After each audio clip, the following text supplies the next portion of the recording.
ವಿಶ್ವಪ್ರಸಿದ್ಧ KRS ಅಣೆಕಟ್ಟಿನಲ್ಲಿ ಭದ್ರತಾ ವೈಫಲ್ಯ.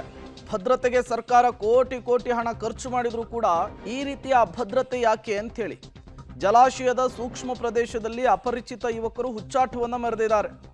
ಡ್ಯಾಮ್ನ crust ಗೇಟ್ನ ಬಳಿ ಓಡಾಡುತ್ತಾ ಸೆಲ್ಫಿ ವಿಡಿಯೋವನ್ನು ಸೆರೆ ಹಿಡಿದುಕೊಳ್ಳೋದಕ್ಕೆ ಮುಂದಾಗಿದ್ದಾರೆ.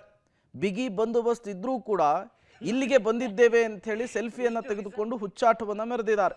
ಸಾಮಾಜಿಕ ಜಾಲತಾಣದಲ್ಲಿ ಈ ವಿಡಿಯೋ ಈಗ ವೈರಲ್ ಆಗ್ತಾ ಇದೆ.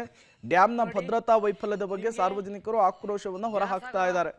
ಅಷ್ಟೊಂದು ಭದ್ರತೆ ಇದ್ರೂ ಕೂಡ ಈ ಯುವಕರು ಒಳಗೆ ಹೇಗೆ ಪ್ರವೇಶ ಮಾಡಿದ್ರು, ಕ್ರಸ್ಟರ್ ಗೇಟ್ನ ಬಳಿ ಇವರನ್ನು ಯಾರು ಬಿಟ್ಟಿದ್ದು ಅನ್ನೋದು ಈಗಿರುವಂತಹ ಪ್ರಶ್ನೆ. ನಾವೀಗ KRS ಡ್ಯಾಮ್ಗೆ ಬಂದು ತೋರಿಸ್ತಾ ಇದ್ದೀವಿ. ನೋಡಿ, ಕಲ್ಲು ಬಂಡಿ ಎಲ್ಲ ಹೆಂಗಿದ್ದಾವೆ, ನೀರೆಲ್ಲ ಸುಂಡೋಗಿದ್ದಾವೆ. ನೋಡಿ ಫ್ರೆಂಡ್ಸ್, ಎಷ್ಟು ವಿಶಾಲವಾಗಿದೆ ಜಾಗ.